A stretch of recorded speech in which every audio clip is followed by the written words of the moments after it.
표시는데요. 하나님 말씀은 22장, 여호수아 22장 1절.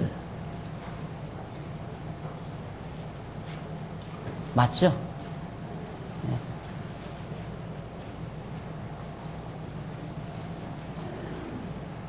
그때 여호수아가 르우벤 사람과 갓 사람과 므낫세 반지파를 불러서 그들에게 이르되 여호와의 종 모세가 너희에게 명한 것을 너희가 다 지키며 또 내가 너희에게 명한 모든 일에 내 일을 너희가 청종하여 오늘날까지 날이 오래도록 너희가 너희 형제를 떠나지 아니하고 오직 너희 하나님 여호와의 명하신 그 책임을 지키도다.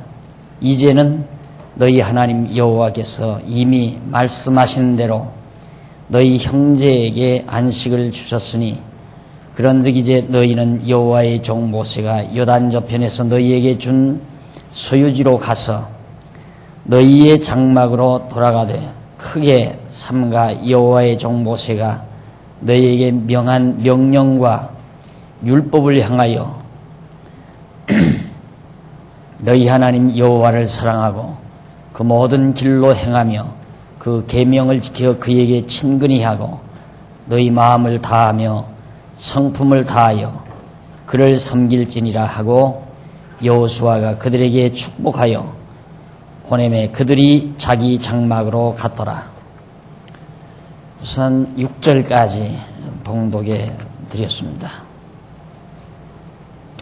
지난 시간 우리 21장 마지막 절까지 여러분들에게 소개해 드리면서 그 내용이 바로 하나님께서 언약하신 대로 모든 땅, 가나안 땅 정복하고 그 정복한 땅을 하나님의 언약의 말씀대로 다 정복하게 되는 그런 내용을 마무리 짓는 내용이었습니다.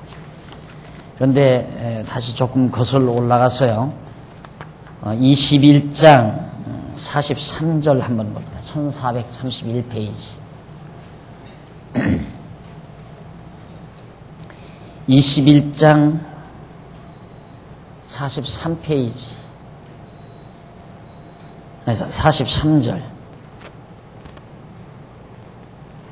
여호와께서 이스라엘의 열조에게 맹세하사 주마하신 온 땅을 이와 같이 이스라엘에 다 주셨으므로 그들이 그것을 얻어 거기 거하였으며 여호와께서 그들의 사방에 안식을 주셨으되 그 열조에게 맹세하신 대로 하셨으므로 그 모든 대적이 그들을 당한 자가 하나도 없으니 이는 여호와께서 그들의 모든 대적을 그들의 손에 붙이셨습니다.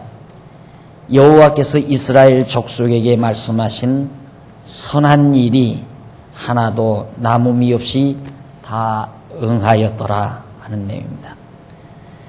여호와께서 이스라엘 족속에게 말씀하신 선한 일이 하나도 남음 없이 다 응하였다는 내용.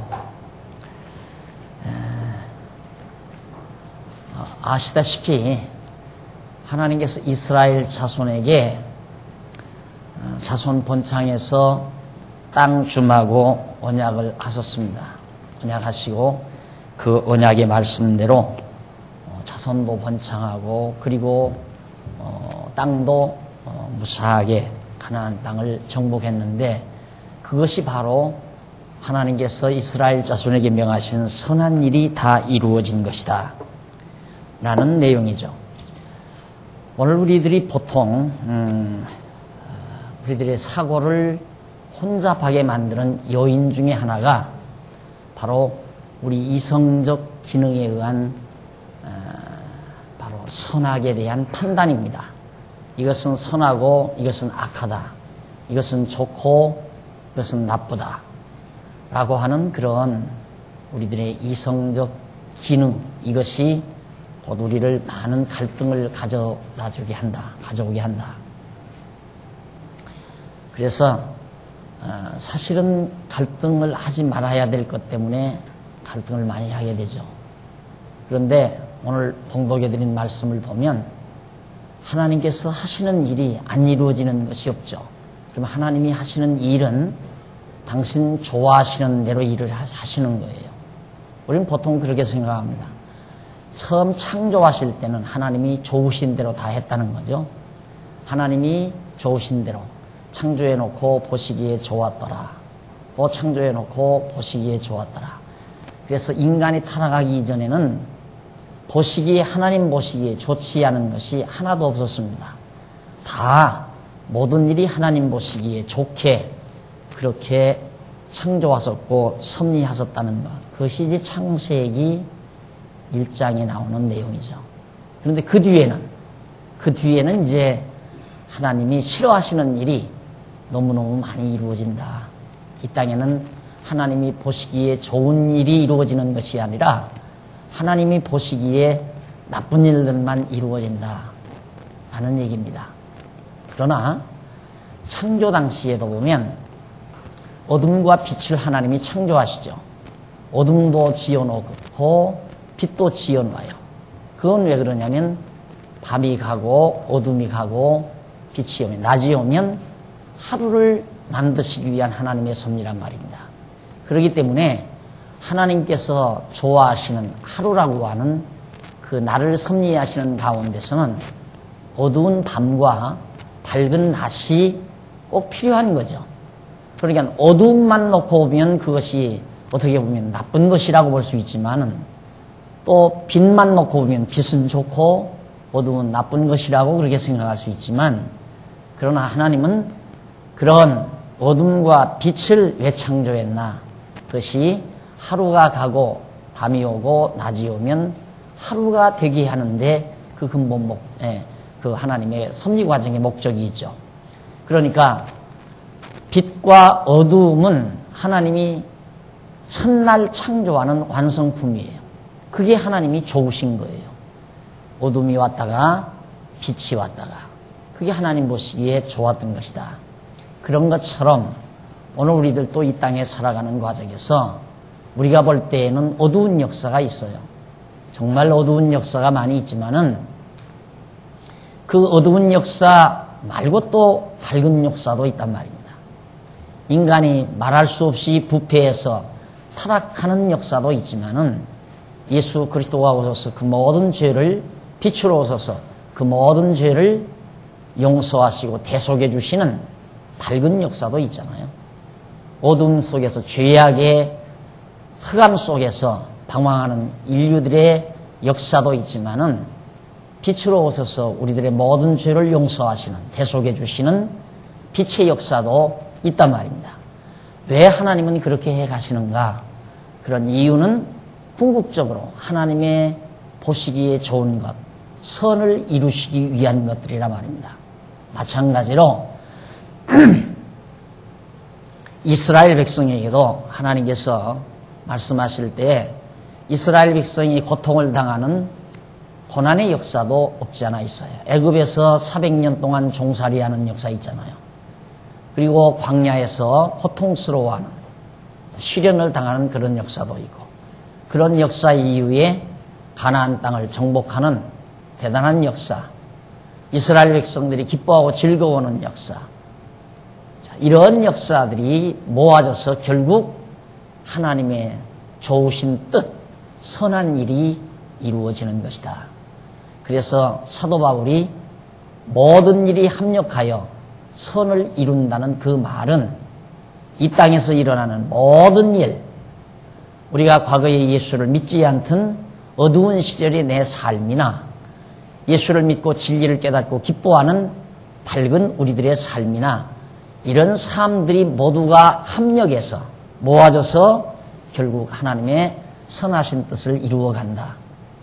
거듭 탕자가 아버지 집을 나가는 역사나 돼지우리로 나가는 역사나 돼지우리에서 아버지 집으로 돌아오는 역사를 통해서 이 모든 일이 나가는 일과 들어오는 일이 합력해서 결국 아버지 사랑을 깨닫게 하기 위한 선한 일, 그 목적하는 바가 이루어진다는 말입니다.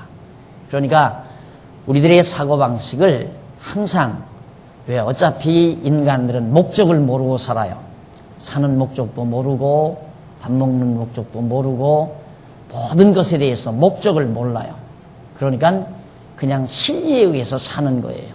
예, 실리에 의해서 사는 것이 바로 실리주의라고 그러죠. 또 그걸 어떤 의미에서는 실존주의라고도 연결이 되지는 얘기고요. 그러니까 목적이 없으니까 그냥 되어지는 방법에서 거기에서 선악을 나누고 살려고 한단 말입니다. 이것은 선한 것이고 이것은 나쁜 것이라고 하는 궁극적 판단을 해놓고는 이제 우리가 그 사이에서 괴로워하는 거예요. 아, 내가 가난하게 사는 건 나쁜 것이다. 내가 돈 벌어서 부자로 사는 것은 좋은 것이다. 이렇게 딱 해놓고 정리해놓고 그 다음 이제 살아가다가 보니까 가난할 때는 영 괴로운 거예요. 부자가 되면 좋을 것만 같고 부자가 돼도 별로 좋은 것도 없는데 부자가 되면 좋고 가난하면 나쁘다. 이렇게 정해놓고 사니까 말할 수 없는 갈등을 우리가 겪고 사는 거거든요. 그러니까 결국 하나님께서는 우리를 때로는 가난하게도 하고 때로는 부유하게도 하고 때로는 건강하게도 하고 때로는 병들게도 하셔서 이 모든 일이 합력해서 하나님을 좀 더 깊이 깨달아 알고 경외하는 하나님의 선하신 뜻이 이루어지게 하시는 과정적 섭리라는 말입니다. 그러니까 결국 선과 악이라고 하는 것은 궁극적인 하나님의 절대이성이라고 그랬어요. 절대이성. 우리는 상대적인 이성이에요. 내 판단, 내 이성으로 판단하는 판단의 결과가 다르고 다른 사람이 판단하는 판단의 결과가 달라요. 나는 이것이 좋다고 생각하는데 상대방은 이게 나쁘다고 생각을 해요. 그러니까 이건 상대적이에요. 그러나 하나님의 절대이성은 바로 하나님이 판단한 그 자체가 절대적이에요. 그건 변함이 없어요. 그러니까 결국 하나님이 규정하는 선은 오직 하나뿐이지 여러 개일 수가 없다. 왜? 궁극적인 것이니까. 궁극적인 건 하나밖에 없잖아요. 그런 수수께끼가 있죠. 남산에 가장 큰 소나무가 몇 그루나 있느냐고 묻잖아요. 그럼 몇 그루나 있느냐고 묻는 그 말에 딱 쇠뇌가 돼가지고 몇 그루나 될까? 한 10그루 될까? 5그루 될까? 이렇게 생각하다 보면 이제 못 맞추는 거예요. 남산의 소나무, 가장 큰 소나무가 몇 그루나 되느냐 하면 가장 큰 건 하나밖에 없는 거예요. 마찬가지로 하나님의 절대 이성 기능에 의해서 판별된 선은 하나밖에는 없어요. 그러니까 우리가 이 땅 위에서 이건 선하고 이건 악하고 이건 선하고 이건 악하고 그건 상대적인 것들이란 말입니다. 그런 모든 상대적인 것들은 그런 것들이 합력해서 다 모아져서 결국은 하나님의 뜻을 이루어간다. 따라서 모든 일이 우리는 감사할 수밖에 없다. 왜? 모든 일이 하나님의 선하신 뜻을 이루어가는 이 절대이성 기능에 의한 선, 이 선을 이루어 가시기 위한 하나님의 섭리이기 때문에 다 감사할 수밖에 없죠. 내가 가난한 것도 하나님의 선을 이루어가기 위한 거고 부유한 것도 하나님의 선을 이루어가기 위한 거니까 그래서 범사 감사라는 말이 나오는 거예요. 모든 일에 감사한다. 안 그러면 이런 가치 판단이 아니라면 우리가 어떻게 가난한데 감사해요? 병들었는데 어떻게 감사해요? 남에게 돈 뗐는데 어떻게 감사해요? 감사할 수가 없잖아요. 그러면 성경은 거짓말인가요? 범사에 감사하라는 바울의 가르침은 유선적인 건가요? 진리가 아닌가요? 진리예요. 바울이 가르친 범사에 감사하라는 말씀은 진리란 말입니다. 그러니까 왜 그게 진리인가? 이런 원리에서 진리예요. 하나님의 절대이성 기능에 의한 판단에 따라서 되어진 선, 그것만이 오직 하나, 그 하나, 오직 유일한 궁극적인 선 하나다. 그러나 상대적인 선은 여러 개다. 다양하고 여러 개다. 그래서 그 모든 것들은 방법이며 수단일 뿐이지 그것이 궁극적인 답이 아니다. 라는 것 항상 생각을 하고 우리가 상대적인 선악, 상대적인 좋고 나쁜 것, 또 상대적인 모든 판단 이런 것들에 의해서 갈등을 겪는 어리석음이 없어야 된다 이거죠. 그래야 범사감사가 나오고 그래야 하나님의 나라를 이 땅에서도 맛볼 수 있게 되는 것이다 하는 걸 다시 한번 여러분들에게 강조해 드리면서 넘어갑니다. 22장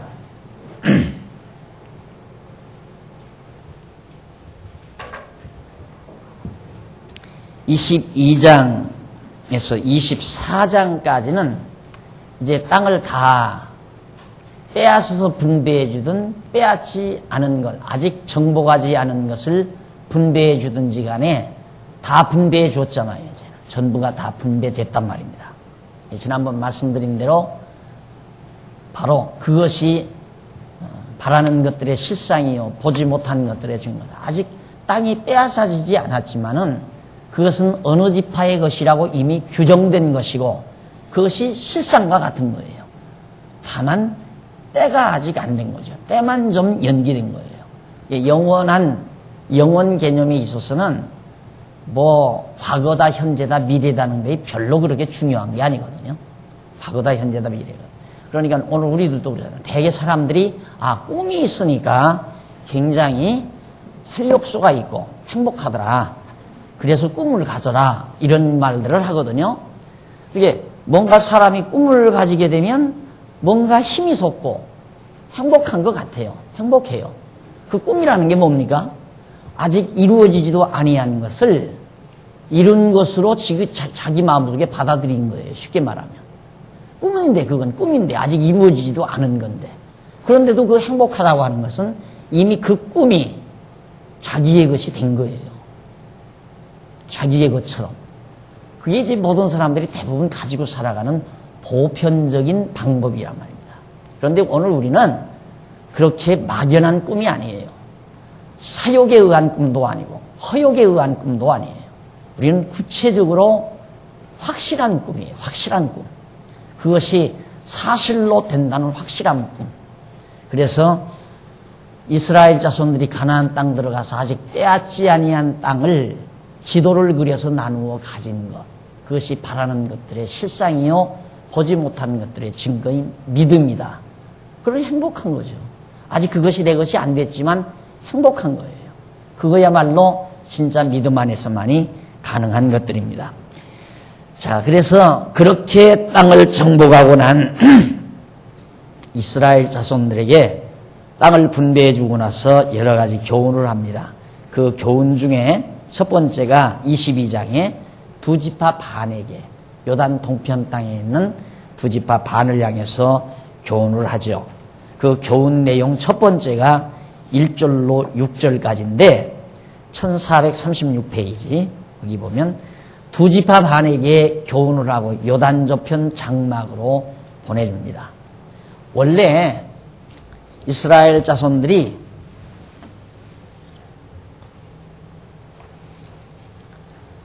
여기 이제 요단강 동편 땅에 머물러 있을 때 모세와 약속을 했죠.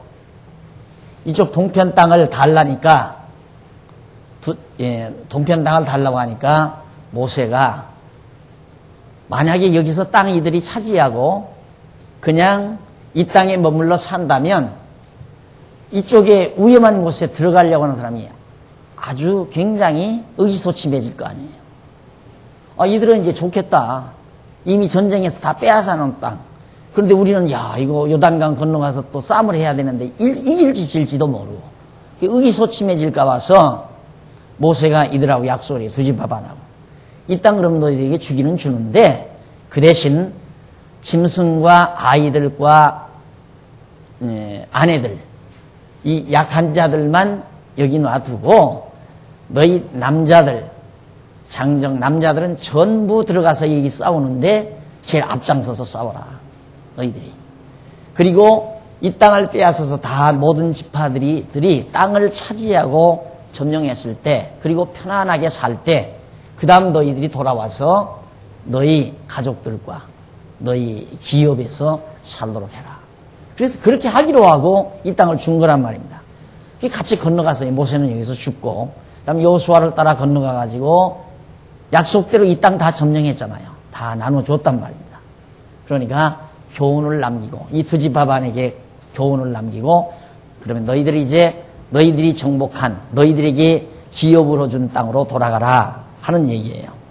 그 교훈인즉 어떤 내용이냐면 거기 한번 다시 보십시다. 그때 여호수아가 루벤 사람과 갓 사람과 므낫세 반지파를 불러서 그들에게 이르되 여호와의 종 모세가 너희에게 명한 것을 너희가 다 지키며 또 내가 너희에게 명한 모든 일을 내 말을 너희가 청종하여 오늘날까지 날이 오래도록 너희가 너희 형제를 떠나지 아니하고 오직 너희 하나님 여호와의 명하신 그 책임을 지키도다. 하자는 대로 모세가 너희들에게 명한 그 말대로 너희들이 여기 와서 다 준행을 했다. 이제는 그렇게 다 준행을 했으니까 이제는 너희 하나님 여호와께서 이미 말씀하신 대로 너희 형제에게 안식을 주셨으니 그런즉 이제 너희는 여호와의 종 모세가 요단 저편에서 너희에게 준 소유지로 가라. 즉 동편 땅으로 가라 이 말이죠. 너희의 장막으로 돌아가되 크게 삼가 조심할 일은 여호와의 종 모세가 너희에게 명한 명령과 율법을 행하여 너희 하나님 여호와를 사랑하고 그 모든 길로 행하며 그 계명을 지켜 그에게 친근히 하고 너희 마음을 다하며 성품을 다하여 그를 섬길지니라. 가서 여호와 하나님 잘 섬기라 이 말이죠. 여호수아가 그들에게 축복하여 보내매 그들이 자기 장막으로 다 돌아갔다. 단 한 가지죠. 부탁은 딱 어려운 게 아니에요. 아주 간단해요. 이제 이쪽 서쪽 땅에서 서쪽 가나안 땅에서 동쪽으로 가니까 여호수아가 이제 자주 만나기가 힘들잖아요. 그런데 요점은 딱 하나예요. 여호와 하나님 잘 경외해라. 여호와 하나님 잊지 말고 잘 경외해라. 그거 하나뿐이에요. 오늘 우리들도 이렇게 매 화요일마다 또 매 주일마다 많은 말을 듣지만은 핵심은 단 한 가지. 여호와 하나님이 잊어버리지 말고 잘 경외하라. 그 한 가지예요. 결국 그 잊어버리지 않도록 자꾸만 기억나게 하고 또 성경을 통해서 다시 촉발시키고 얼마나 간단한지 몰라요. 그러니까 창세기로부터 요한계시록까지 모든 성경의 핵심은 여호와를 계시해서 그를 경외하며 섬기도록 하려는 데 있는 거예요. 하나님을 계시해가지고 결국은 우리에게 주는 건 여호와를 잘 경외해라. 이 말 한마디 뿐이다. 그 다음 넘어가서 22장 7절로 9절에 보면 두 지파 반에게 재물을 형제와 분배하라 명하여 보내는 내용입니다. 두 지파 반에게 재물들을 분배하라고 명하는.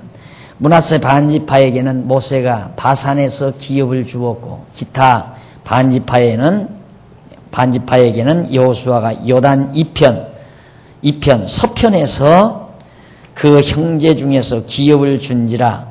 여호수아가 그들을 그 장막으로 돌려보낼 때에 그들에게 축복하고 일러 가로되 너희는 많은 재산과 심이 많은 가축과 은금동철과 심이 많은 의복을 가지고 너희의 장막으로 돌아가서 너희 대적에게서 탈취한 것을 너희 형제와 나눌지니라 하매 루벤 자손과 갓 자손과 므낫세 반지파가 가나안 땅 실로에서 이스라엘 자손을 떠나 여호와께서 모세로 명하신 대로 얻은 땅 곧 그 소유지 길르앗으로 갔다는 내용입니다. 결국 이스라엘 백성은 여기 와서 전쟁을 해가지고 이들이 오랜 동안 이스라엘 백성들이 애굽에서 종로로 탈 때 400년 종로로 됐죠. 400년. 그리고 광야에서 40년. 그러니까 한 450년 동안 이스라엘 백성들이 고생하고 어려움을 겪을 때 가나안 족속들은 열심히 벌어서 금은 모아 쌓아놓고 성곽도 쌓고 살기 좋게 다 과수원도 마련하고 짐승들도 가득 많이 길러놓고 그걸 들어와서 다 뺏어서 사는 거예요. 그래서 구약의 선지자들은 그런 얘기예요. 구약의 시편에서 악인이 쌓아놓은 재물을, 악인들이 쌓아놓은 재물은 의인을 위해서 있다. 바로 이스라엘 백성들을 위해서 있다. 악인이란 이 가나안 족속을 의중에 두고 하는 말이거든요. 의인은 택한 이스라엘 백성을 의중에 두고 하는 말이고. 그러니까 악인들이 한 450년 동안 열심히 쌓아놓은 모든 재물을 하나님께서 몽땅 그걸 의인, 이스라엘 백성에게 줘버렸다 이 말이죠. 그걸 이들에게 두 지파 반에게 주면서 너희들 가서 또 혼자 욕심 부리고 가지 말고 골고루 나누어서 가지도록 해라. 그런 얘기예요. 그러니까 쌓아놔도 내 거 아닌 수도 있고 하나도 쌓아놓지 않았어도 다 내 것이 될 수도 있는 거고 그게 하나님이 하시는 일이에요. 근데 그걸 모르고 인간들은 자꾸 그걸 위해서 그것만을 쌓아서 내 것이 될지 안 될지도 모르는 것을 위해서 일평생을 그냥 살아간다. 그러니까 더 중요한 건 뭡니까? 하나님 여호와를 잊어버리지 않고 경외하며 사는 것처럼 귀한 게 없잖아요. 하나님이 주시고자 하면 뭘 줘도 줄 수 있는 거죠. 너무 분명하잖아요. 450년 동안, 440년 동안 이스라엘 백성들은 고생시키고 악인들을 통해서 열심히 돈 벌어 쌓아놓게 하고 고생할 만도 하잖아요. 고생하는 것도 절대 나쁜 것이 아니라 이 말입니다. 이것이 하나님께서 해가시는 섭리라는 것을 다시 한번 우리가 확인할 수가 있습니다. 그 다음 1439페이지 22장 13절로 20절에 보면 비느하스와 열 방백이 두 지파 반에게 가서 책망하는 내용이 거기 나옵니다. 비느하스와 열 방백이 두 지파 반에게 가서 왜 책망을 하는가? 이스라엘 자손이 제사장 엘르아사르 아들 비느하스를 길르앗 땅으로 보내어 루벤 자손과 갓 자손과 므낫세 반 지파를 보게 하되 이스라엘 각 지파에서 한 방백씩 열 방백을 그와 함께 하게 하니 그들은 각기 이스라엘 1000만인 중 족속의 두령이라. 그들이 길르앗 땅에 이르러 루벤 자손과 갓 자손과 므낫세 반 지파에게 나아가서 그들에게 말하여 가로되 여호와의 온 회중이 말하기를 너희가 어찌하여 이스라엘 하나님께 범죄하여 오늘날 여호와를 좇는 데서 떠나서 자기를 위하여 단을 쌓아 여호와를 거역하고자 하느냐. 부의 죄악으로 인하여 여호와의 회중에 재앙이 내렸으나 오늘날까지 우리가 그 죄에서 정결함을 얻지 못하였거늘 그 죄악이 우리에게 부족하여서 오늘날 너희가 돌이켜 여호와를 좇지 않고자 하느냐. 너희가 오늘날 여호와를 배역하면 내일은 내가 이스라엘 온 회중에게 진노하시리라. 그런데 너희 소유지가 만일 깨끗지 아니하거든 여호와의 성막이 있는 여호와의 소유지로 건너와 우리 중에서 소유를 취할 것이니라. 오직 우리 하나님 여호와의 단 외에 다른 단을 쌓음으로 여호와께 패역하지 말며 우리에게도 패역하지 말라. 세라의 아들 아간이 바친 물건에 대하여 범죄함으로 이스라엘 온 회중에 진노가 임하지 아니하였느냐. 그 죄악으로 망한 자가 그 사람뿐이 아니었느니라. 자, 거기 16절에 보면 그 말이 나와요. 여호와의 온 회중이 말하길 너희가 어찌하여 이스라엘 하나님께 범죄하여 오늘날 여호와를 좇는 데서 죄송합니다. 10절로부터 안 읽었죠? 근데 왜 가만히 계세요? 했어요? 네. 네, 했습니다. 네? 근데 왜 가만히 계시느냐고.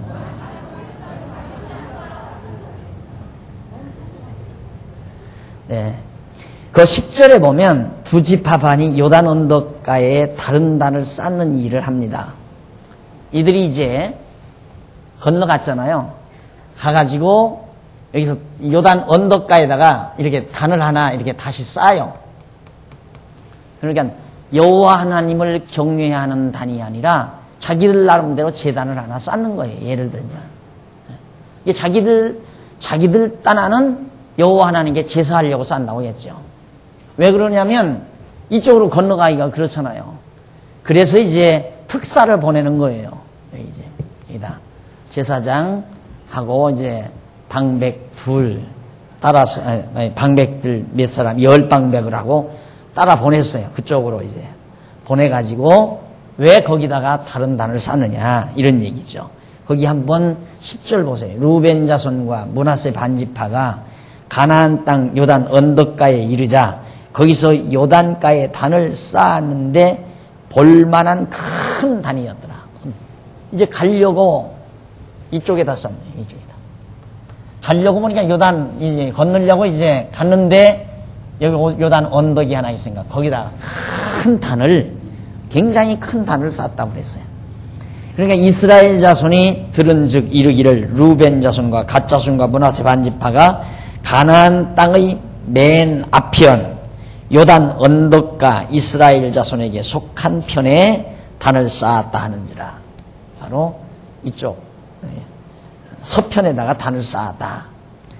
그래서 이스라엘 자손이 이를 듣자 곧 이스라엘 자손의 온 회중이 실로에 모여서 그들과 싸우러 가려 했다.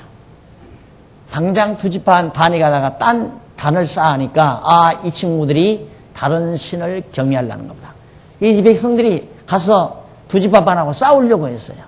그러니까 그 싸움을 말리고 그러지 말고 특사를 보내가지고 무슨 일인지 왜 그랬는지도 확인하고 그러지 못하도록 그렇게 타이르자 해서 이제 비느하스와 10방백을 특사로 보낸 거예요. 두 지파 반에게 보내서 아까 말한 대로 16절 여호와의 온 회중이 말하기를 너희가 어찌하여 이스라엘 하나님께 범죄하여 오늘날 여호와를 쫓는 데서 떠나서 자기를 위하여 단을 쌓아 여호와를 거역하고자 하느냐. 왜 딴 제단을 쌓아서 여호와 하나님을 거역하려고 하느냐. 그러면서 과거에 이스라엘 백성들이 여리고 성 쳤을 때 아간이 이제 불순종하다가 당해서 얼마나 많은 사람이 피해를 보는 것을 상기시키면서 너희들 저쪽 동쪽 땅에 가가지고 거기다가 단을 따로 쌓지 말라. 이 땅이 부정하거들라. 이 땅이 왜 부정한가? 우상 섬기고 이방신들이 덕을거리는 우글거리는 그런 이제 지역이니까 여기다가 제단 쌓지 말고 이쪽으로 건너와서 반드시 앞으로 이제 예루살렘 성전 지을 거 아니에요. 거기 와서 반드시 하나님을 경외해라 하는 얘기예요. 거기는 여호와의 이름이 없잖아요. 자기들이 요단 동편에다 단 쌓으면 여호와의 이름을 두신 곳이 없어요. 그러나 성전 안에는 언약궤 여호와의 이름을 둔 곳이죠. 그 언약궤가 있는 곳이기 때문에 거기 와서 제사를 드려야 하나님 여호와를 잊지 않고 다시 기억할 수 있기 때문에 반드시 글로로 오라고 당부하게 됩니다. 그렇게 이제 가서 책망을 하면서 교훈해 주고 나서 넘어가서 1441페이지 거기 보면 22장 21절로 29절 서로 후대 사이에 증거가 되게 할 뿐이라는 변호를 그렇게 말하고 있습니다. 자, 와서 이제 사절단들이 와서 왜 그랬느냐 하고 책망을 하니까 대답을 합니다. 뭐라고 대답하냐면 21절 보세요. 루벤 자손과 갓 자손과 므낫세 반지파 두 지파 반이죠. 바가 이스라엘 천만인의 두령들에게 대답하여 가로되 전능하신 자 하나님 여호와 전능하신 자 하나님 여호와께서 아시나니 이스라엘도 장차 알리라. 이 일이 만일 여호와께 패역함이거나 범죄함이거든 주는 오늘날 우리를 구원치 마시옵소서. 우리가 단을 쌓은 것이 돌이켜 여호와를 좇지 아니하리 함이거나 혹시 그 위에 번제나 소제를 드리려 함이거나 혹시 화목제물을 드리려 함이거든 여호와는 친히 벌하시옵소서 하고 변명을 하게 됩니다. 23절까지. 뭐냐면 여기에는 이제 요단강이라는 게 딱 갈라져 있잖아요. 그리고 여기 사해바다가 이렇게 갈라져 있고, 여기 이제 갈릴리 호수가 있고. 그러니까 이쪽과 이쪽이 거리감이 생기게 되죠. 우리나라 이 좁은 땅덩어리 안에도 산맥만 하나 이렇게 가로질러도 언어가 다르잖아요. 생활 풍습이 다르고, 성격이 다르고요. 그렇죠? 이 좁은 땅덩어리 안에서도. 그런데 여기도 큰 강을 하나 끼고 갈라지다가 보니까 이렇게 지금까지 이렇게 교통수단이 좋은 때도 아니고 걸어서 다녀야 되는 그런 시대고 말을 타고 다녀야 되는 그런 시대니까 이러다 보면 우리는 완전히 따돌림 당하는 거 아니냐 이렇게 느껴진 거예요. 두지파 반이. 이러다간 우리가 따돌림 여기가 본부인데 사실은. 그러니까 우리 따돌림 당할까 무섭다. 그래서 우리도 너희와 같은 동족이다라는 것을 증표로 삼기 위해서 여기다가 단을 쌓은 것이다 이 말이에요. 단 쌓은 이유가. 그걸 기념탑으로 우리가 이렇게 같은 종족이라는 걸 반드시 증거물로 남기려고 그랬다. 그러니 우리는 절대로 하나님 앞에 하나님을 저버리고 다른 신에게 제사하려고 그 단을 쌓은 건 절대 아니다. 만약에 우리가 그랬다면 하나님께서 우리를 구원하지 않기를 바란다. 이 말이에요. 저주를 내려도 좋다. 그런 얘기죠. 그렇게 진심으로 우리는 절대 하나님 여호와 안 버린다. 24절 우리가 목적이 있어서 주의하고 이같이 하였노라. 그 목적이 뭐냐면 아까 말한 대로 곧 생각하기를 후일에 너희 자손이 우리 자손에게 말하여 이르기를 너희가 이스라엘 하나님 여호와 무슨 상관이 있느냐. 너희는 하나님 여호와 아무 상관이 없다. 너희 루벤 자손 갓 자손이 여호와께서 우리와 너희 사이에 요단으로 경계를 삼으셨나니 너희는 여호와께 분의가 없느니라 하여 너희 자손이 우리 자손으로 여호와 경외하기를 그치게 할까 하여 우리가 말하기를 우리가 이제 한 단 쌓기를 예비하자 하였노니 이는 번제를 위함도 아니요 다른 제사를 위함도 아니라 우리가 여호와 앞에서 우리 번제와 우리 다른 제사와 우리 화목제로 섬기는 것을 우리와 너희 사이와 우리의 후대 사이에 증거가 되게 할 뿐으로서 너희 자손으로 후일에 우리 자손에게 이르기를 너희는 여호와께 분의가 없다 못하게 하려 함이로라. 우리가 말하였거니와 만일 그들이 후일에 우리에게나 우리 후대에게 이같이 말하면 우리가 말하기를 우리 열조가 지은 여호와의 단 모형을 보라. 이는 번제를 위한 것도 아니요 다른 제사를 위한 것도 아니라 오직 우리와 너희 사이에 증거만 되게 할 뿐이라. 우리가 번제나 소제나 다른 제사를 위하여 우리 하나님 여호와의 성막 앞에 있는 단 외에 단을 쌓음으로 여호와께 패역하고 오늘날 여호와를 저춤해서 떠나려 함은 결단코 아니니라 하니라. 철저히 변호를 하죠. 우리가 이제 요즘 만주 땅 같은 데서 옛날 유물들, 비석들 이런 거 발견하죠. 그걸 보고 봐라. 여기가 바로 우리 고구려의 옛 땅이다.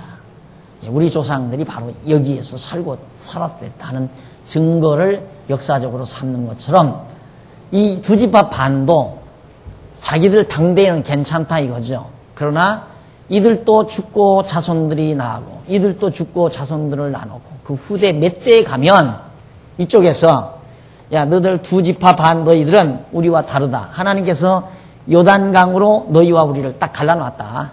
너희는 여기 성전에 와서 제사드릴 자격이 없다. 그러면서 자기들을 이렇게 따돌릴까 봐서 그 증거를 삼기 위해서 우리가 이 단을 쌓은 것이다. 단의 모양을 봐라. 거기다 우리가 제사하려고 한 게 아니다. 그건 기념비로 잊지 않고 기억하게 하는 증거비로 우리가 증거비 역할을 하기 위해서 단을 쌓는 거니까 절대 우리는 하나님을 저버리지 않는다. 라고 그렇게 변명을 했습니다. 거기 분이란 말이 나오죠. 분이가 뭔 소린가 하면 1442페이지 밑에서 8째 줄 중간쯤 보면은 1442페이지 밑에서 중간, 밑에서 8째 줄 중간 여기 분이라는 말은 분이 앞에 나오죠. 분이라는 말은 히브리 원문으로 헤레크라고 하는데 이는 상속, 분깃이라는 뜻이에요. 너희들에게는 이 땅 줬지, 이 땅 안 줬다, 이 가나안 땅을. 너희들은 여기에 분위기가 없다. 그 말이에요. 그리고 또 제사 드릴 자격도 없다. 하나님께서는 너희와 우리를 완전히 이렇게 갈라놨다. 그러면 어떻게 하겠어요? 그때 이제 그 단을 가리켜서 봐라. 그때 우리 갔다가 오다가 같은 형제로서 같이 갔다가 다 돌아오다가 그럴까 봐서 우리가 쌓아놓은 탑이다. 라고 해서 이제 사실을 증거하기 위한 증거물로 했다는 것을 밝혀줍니다. 구약시대 보면 그렇게 돌단을 많이 활용을 하죠. 돌 세우는 경우도 있고 돌단을 세우는 경우도 있고. 사실 참 돌이라는 게 오래 가잖아요. 장구한 거고. 그래서 이제 그 증거물이 잘 되는 거거든요. 그래서 그때도 그때 지금처럼 이렇게 성경을 기록해서 전할 만한 그런 상황이 아니기 때문에 그런 증거물들을 통해서 꼭 하나님의 뜻이 전달되어지도록. 그래서 어느 성터를 멸하고 또 거기에 돌무더기를 쌓아놓는 경우도 있고, 어떤 전쟁에 가서 이기고 나서 돌무더기를 쌓아놓는 경우도 있고, 그렇게 해서 이제 하나님의 능력의 역사를 후대에게 전하시는 그런 섭리를 많이 했던 것을 구약에서 볼 수 있습니다. 그 다음 이제 22장 30절로부터 34절, 그 뜻을 좋게 여겨서 온 백성이 찬송하고 화친을 합니다. 그럴 수밖에 없죠. 여기 사절단들이 딱 쫓아가서 들어보니까 그 영특한 일이거든요. 그 뜻이 참 좋단 말입니다. 그러니까 그래? 그렇다면 우리도 이해가 간다. 그래서 이제 서로 화목하고 찬송하고 화친을 했다. 그런 내용입니다. 한번 읽어보십시다. 제사장 비느하스와 그와 함께한 회중 방백 곧 이스라엘 1000만인의 두령들이 루벤 자손과 갓 자손과 므낫세 자손의 말을 듣고 좋게 여긴지라. 제사장 일르하사르 아들 비느하스가 루벤 자손과 갓 자손과 므낫세 자손에게 이르되 우리가 오늘날 여호와께서 우리 중에 계신 줄을 아노니 이는 너희가 이 죄를 여호와께 범치 아니하였습니다. 너희가 이제 이스라엘 자손을 여호와의 손에서 건져내었느니라 하고 제사장 엘르아사르 아들 비느하스와 방백들이 루벤 자손과 갓 자손을 떠나 길르앗 땅에서 가나안 땅에 돌아와 이스라엘 자손에게 이르러 회보하매 그 일이 이스라엘 자손을 즐겁게 한지라. 이스라엘 자손이 하나님을 찬송하고 루벤 자손과 갓 자손의 거하는 땅에 가서 싸워 그것을 멸하자 하는 말을 다시 하지 아니하였더라. 루벤 자손과 갓 자손이 그 단을 에시라 칭하였으니 우리 사이에 이 단은 여호와께서 하나님이 되시는 증거라 함이었더라. 에시란 말은 여호와께서 하나님이 되시는 증거. 여호와께서 하나님이 되시는 증거. 왜 여호와가 하나님인가? 이 여호와가 왜 하나님인가? 그 증거를 여기다가 이제 했다.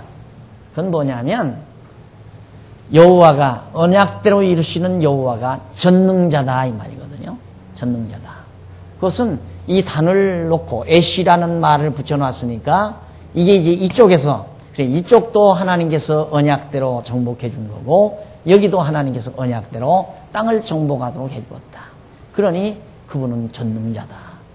같은 하나님을 동쪽에 있는 두 지파 반이나 서쪽에 있는 9지파 반 모두가 다 하나님을 경외하는 자들이라는 사실을 거기서 증거하기 위한 것이었다. 그런 얘기예요.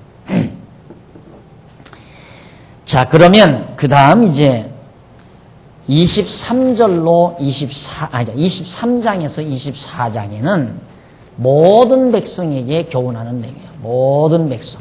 나머지 모든 백성에게 이제 모세가 요단 동편 땅에서 교훈하는데 이 교훈 중에 가장 중요한 내용 하나가 뭐냐면 과거 역사, 지난날의 역사를 통해서 교훈합니다.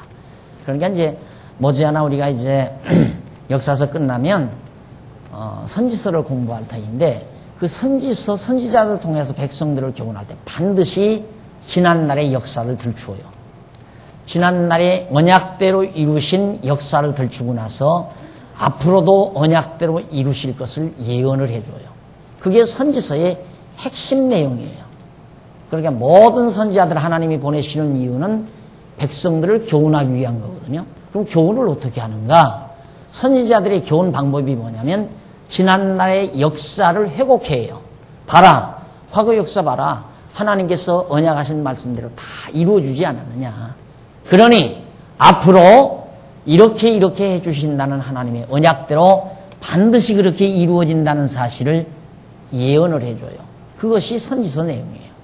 아주 간단하고 쉽고 간명하죠. 그러듯이 여기서도 여호수아가 백성들에게 교훈하는데 첫째로 현재사를 들어서 역사를 들어서 이제 교훈을 합니다. 자, 여호수아 23장은 여호수아가 우선 나온 현재사를 들어서 교훈하는 내용인데 1절로 5절 보십니다. 지금까지 싸우신 여호와께서 앞으로도 싸우신다고 예언하잖아요. 봐라. 지금까지 하나님께서 우리를 위해서 싸워주지 않았느냐? 과거로부터 지금까지. 그런 것처럼 앞으로도 싸워준다. 똑같잖아요. 이게 선지자들의 예언 방식이나 여호수아가 백성들을 교훈하는 방식이 똑같아요. 봐라. 지금까지 하나님이 언약대로 이루어줘서 우리와 더불어 싸웠지 않느냐? 그런 것처럼 앞으로도 하나님께서는 우리와 함께 싸워주신다. 그러니 안심하라 그런 얘기죠. 1절 보십시다. 여호와께서 이스라엘의 사방 대적을 다 멸하시고 안식을 이스라엘에게 주신 지 오랜 후에 여호수아가 나이 많아 늙은지라 두 집합만 보내놓고 한 기간 지났어요. 한동안 지나고 나니까 이제는 상당히 세월이 흘렀는데 그러다 보니까 이제 여호수아도 나이가 들어서 늙어가잖아요. 그래서 여호수아가 온 이스라엘 곧 장로들과 두령들과 재판장들과 유사들 불러다가 그들에게 이르되 나는 나이 많아 늙었도다. 너희 하나님 여호와께서 너희를 위하여 이 모든 나라에 행하신 일을 너희가 다 보았거니와 너희 하나님 여호와 그는 너희를 위하여 싸우신 자신이라. 보라, 내가 요단에서부터 해지는 편 대까지의 남아있는 나라들과 이미 멸한 모든 나라를 내가 너희를 위하여 제비 뽑아 너희 지파에게 기업이 되게 하였느니라. 너희 하나님 여호와 그가 너희 앞에서 그들을 쫓으사 너희 목전에서 떠나게 하시리니 너희 하나님 여호와께서 너희에게 말씀하신 대로 너희가 그 땅을 차지할 것이라. 자, 여호수아가 여기 이제 어느 정도 빼앗은 땅 줬지만은 나머지 빼앗지 못한 땅들이 있단 말입니다. 예, 여호수아가 뭔데 그게 아쉬웠겠죠. 그러나 나이는 많고 하나님께서 이제 영혼을 부를 날이 가까우니까 여호수아가 그 백성들을 지도하는 지도급들 인사들을 다 불러다 놓고 너희들 보지 않았느냐? 뭘 봤느냐면 자, 지금까지 애굽에서 이렇게 나오면서 이 땅 점령하는 것도 봤고 이 땅 점령하는 것도 너희들이 보지 않느냐? 그런 것처럼 앞으로 나머지 모든 땅도 하나님께서 다 점령해서 살게 해준다. 이 걱정하지 말라는 얘기죠. 그걸 교훈해줘요. 매우 중요한 교훈이죠. 사실 우리들이 보통 살아가면서 그런 얘기를 해요. 지금까지는 어떻게 살아왔는데 앞으로의 일이 걱정이라고. 그게 바로 어리석은 말 아니에요. 지금까지는 그럭저럭 살아왔는데 앞으로가 걱정이라고. 근데 우리는 지금까지나 앞으로나 상관이 없어요. 어차피 지난날도 하나님의 도우심 속에 살았기 때문에 앞으로도 하나님 도우심 속에 살게 돼 있어요. 그게 믿어져야 된다 그 말입니다. 근데 그게 믿기가 어렵거든요.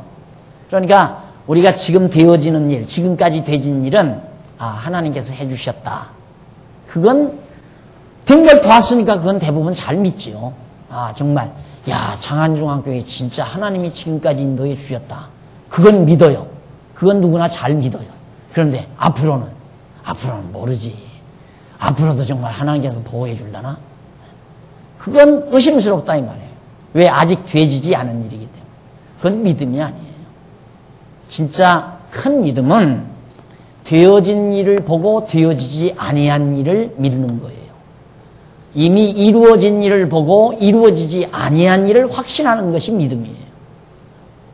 그러니까 우리들 지금까지 살아온 것 다 하나님의 은혜로 살아왔잖아요. 그거 알잖아요.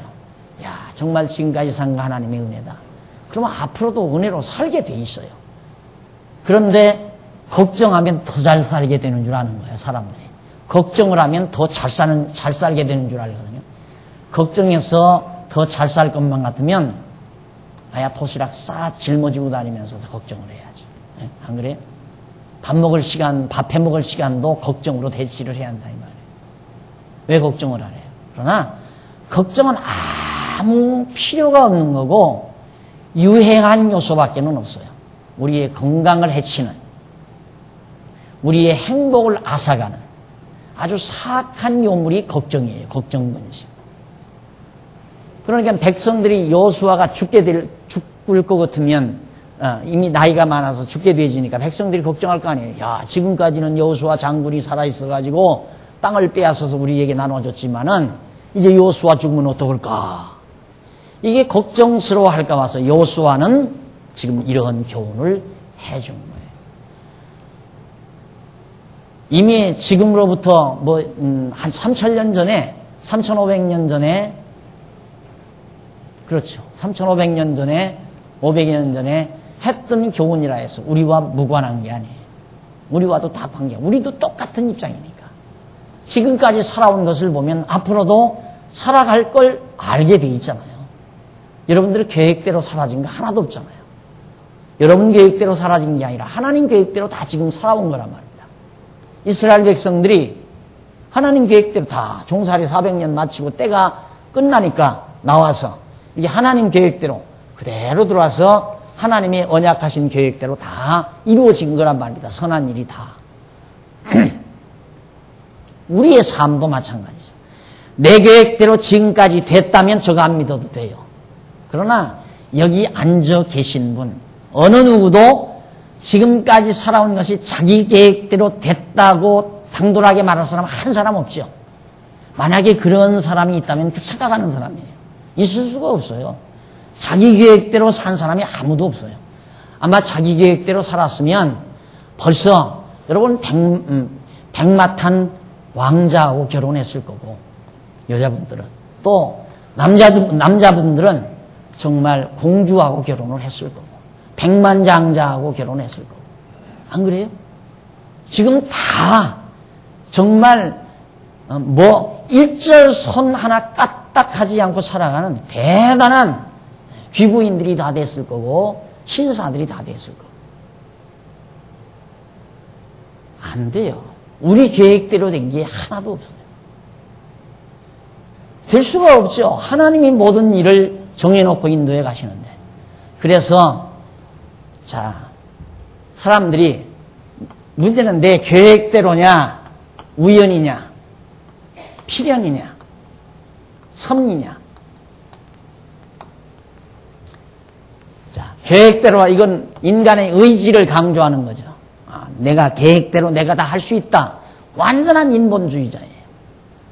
이 사람은 조금 우연론자들은 그래도 이 두 사람은 그래도 조금은 이 사람보다는 나아요.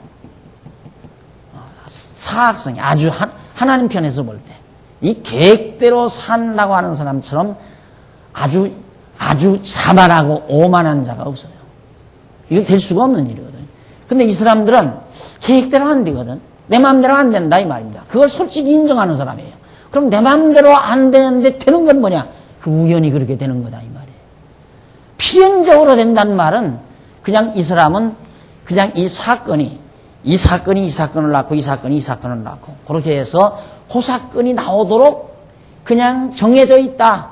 예, 확정되어 있다 이 말. 확정되어 있다.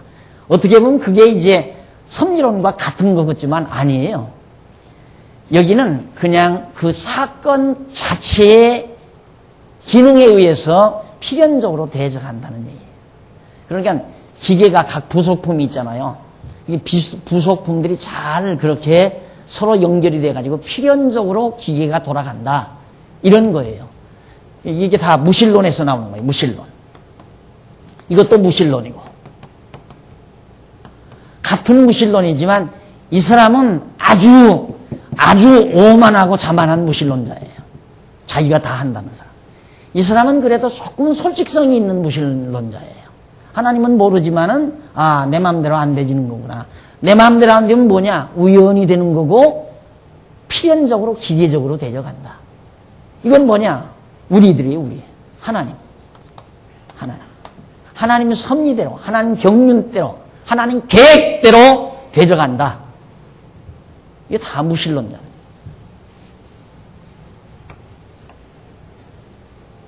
하나님을 믿는 자는 섭리론을 믿죠. 하나님의 계획과 작정, 뜻 따라서 모든 일이 이루어지고 섭리되어진다. 오늘 우리 개개인의 삶 역시 마찬가지예요. 그래서 정말 하나님께서 그처럼 다 계획대로 다 이루어 주었으니까 앞으로의 일도 하나님 뜻대로 다 이루어 주신다. 그러니 나 죽더라도 아무 걱정하지 말라 이 말이야. 아무런 걱정하지 말아라. 제가 이렇게 강의를 하다가도 어떤 때 그래요. 야, 이거 내가 죽어버리면 교회를 내가 걱정할 때가 있어요. 그러면 아이고 주제 파악을 해도 아직도 멀었구나 박 목사도. 왜 그런 유혹을 당하느냐면 목사님 오래 사셔야 돼요. 목사님 오래 사셔야 돼요. 이런 사람들이 많다 이 말이에요. 속으로는 빨리 죽으라고 할지는 모르지만 오래 사셔야 돼요 하는 말은 교회 때문에 오래 살란 얘기죠. 그러니까 자기 죽기 전에는 죽지 말라는 얘기야 날들은. 자기 죽기 전에는. 그런 얘기를 듣다가 보면 나도 착각을 일으켜서 야 이거 내가 죽으면 교회가 어떻게 될까 이런 걱정을 은근히 할 때가 있어요. 아무 걱정할 필요 없어요. 하나님께서 다 준비하시고 예비하시고 다 정하신 뜻대로 되어지도록 되어 있는 거예요. 그래서 항상 나는 편안히 죽는다. 아무 걱정하지 않고 미련 없이 편안히 눈 감는다. 이게 항상 소신이에요. 내가 죽을 때 뭘 자식들 걱정, 가족 걱정, 뭐 교회 걱정, 미련 이거 하나도 남김없이 내가 지난번 한번 경험을 했거든요. 한 11년 전에 한 2, 3년 전에 그때 한번 경험을 했는데 제가 급성 췌장염을 앓았잖아요. 네, 너무 무리를 해가지고 급성 췌장염은 반드시 죽는 거예요. 그건. 반드시 죽게 돼 있는 법이에요. 급성이니까. 근데 죽겠더라고요, 진짜. 강남 세브란스에 입원을 했는데 응급실에 입원했는데 뭐 아무도 손을 못 대요 병원 의사들이. 그런데 어떤 현상이 나오느냐면 꽉 맥혀가지고 우아래로 맥혀가지고 이것만 불러 올라오는 거예요. 그럼 관장을 해서 잠시 또 뽑아내면 또 차올라오고. 그럼 이거 불러 오르기 시작하면 뒤 이게 그냥 이렇게 뽀개지는 것 같아요. 이 뽀개져. 그때 이제 그 최고 큰 목사님들이 주먹이 막 이만큼 시간 주먹 갖고 여기다가 아무리 대도 된 거 같지를 않아요. 감각이 안 와요. 그러니까 그 아픈 것보다도 더 아프게 하면 덜 하잖아요. 좀 덜한 것 같잖아요. 그래서 아무리 주먹으로 뭐 별짓 해도 통증이 멎지를 않아요. 그런데 그때 이제 그 고비를 이제는 나 죽는 거구나 이런 생각을 하면서 아니 내가 그때 막 뭐 했냐면 신약신학을 제가 성경신학 개론 중에 마지막 신약신학을 못 썼거든요. 그걸 쓰지를 못해. 그때는 강론립 쓸 생각은 안 하고요. 그때 이제 성경신학 개론을 쓰면서 야 이것만 써놓으면 되겠다 생각을 하고 성경신학 서론을 쓰고 구약신학 쓰고 신약신학을 쓰다가 그 야단이란 말입니다. 근데 이거 내 신약신학은 써야 하나님이 날 불러가실 건데 죽기 싫어서 아마 그런 생각했겠죠. 그러면서 신약신학을 써야 된다는 걱정을 내가 한 일이 있어요. 그것도 말짱 어리석은 짓이에요. 머리가 나 하나밖에 없습니까? 하나님께서 아무한테라도 지혜 주면 다 하는 건데 안 그래요? 그런데 그건 내가 꼭 해야 된다는 거야. 내가 꼭 해야 된다. 그 생각 때문에 신약신학은 내가 쓰고 죽어야 되는데 이 생각을 은근히 했다니까요. 지금 생각하면 참 어리석은 생각이죠. 어쨌든 뭐 하나님께서 안 부르시고 이제는 강론님까지 쓰게 하니까 지금도 가끔 그래요. 강론님 써야 하나님이 날 부르시란가 보다. 아직도 우리 권사님들한테는 죄송스러운 얘기지만 할 일 끝나면 조용히 가는 게 제일 좋잖아요. 그렇죠? 여러분들 생각해보세요. 지금 내가 아직도 이 정도 강의를 하니까 목사님 건강하세요. 목사님 오래 사셔야 됩니다. 목사님 참 좋아요. 뭐 이러고 하지. 내가 강의 못하고 입속에서 떨그럭 소리 나고 쭉 이러고 돌아다니면 내가 저기 나타나면 다른 데로 돌아갈 거예요. 이렇게 삥. 왜? 인사하기 싫어서. 지금도 인사하기 싫어서 저리 돌아다니는 사람이 있는데. 그런데 그쯤 되면 오죽이나 더 날 피하겠어요. 그렇게 천시당하고 열받아서 어떻게 살아. 그러니까 그러기 전에 조용하게 하나님 앞에서 가는 게 얼마나 좋아요.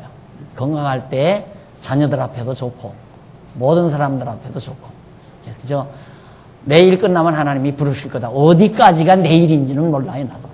하나님께서 어쨌든 내 영혼 부를 때에는 나로 하여금 할 일 다 내가 해야 될 일을 끝내면 하나님이 내 영혼 부르실 거다. 이 생각을 하면서 늘 살아요, 그냥. 그러니까 내일 걱정하고 살 것 없어요. 그게 어리석은 자예요. 미련한 자이고 교만한 자이고 오만방자한 자들이고 오직 하나님의 섭리 꼭 명심하시고 오늘 이제 여호수아가 현재사를 들어서 교훈하는 이 놀라운 사실 5절까지 여러분들에게 말씀해 드렸습니다. 이제 차 한 잔 드시고 6절부터 계속하십니다.